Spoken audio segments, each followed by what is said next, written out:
अचानक झालं या रेसिपीचं प्लॅनिंग. तर झालं काय, संचित मोबाईलमध्ये बघत बसला होता आणि शॉर्ट व्हिडिओ बघत बघत त्याचे व्हिडिओ स्क्रोल करत वरती जात होता आणि त्याला ही रेसिपी दिसली आणि ती बघितली की मम्मा मला हे पाहिजे म्हणजे पाहिजेच आणि खायचं आहे म्हणला. आणि संचितचं कसं आहे, खाणं कमी आणि नाचवणं जास्त, खूपच घाय लावायला लागला. त्यामुळे मी आता ही रेसिपी बनवायला लागले. तर काय केलं, पातेल्यामध्ये थोडंसं तेल गरम करायचं, तेजपत्ता घालायचा, नंतर कांदा, टोमॅटो, खोबरं, अद्रक लसूणची पेस्ट ही तेलामध्ये भाजून घेऊन ती पेस्ट घालायची आणि नंतर छान असं तेल सुटेपर्यंत भाजून घ्यायचं. असं तेल सुटलं की थोडंसं गरम पाणी घालायचं आणि अजून झाकण लावायचं आणि जेवढं तेल सुटेल ना तेवढं छान.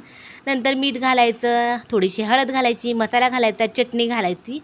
आणि इथं मटण आहे, तर हे मटण मी कांदा, टोमॅटो आणि हळदी मिठामध्ये शिजवून घेतलं होतं. ते मटण मिक्स करायचं. नंतर अजून थोडंसं गरम पाणी घालायचं, उकळी काढायची. एकदम मस्त असं आपलं मटण तयार झाले. संचितला मिठातलं केलं होतं. संचितला केलं पण संचितने काय खाल्लं नाही, आम्हीच खाल्लं.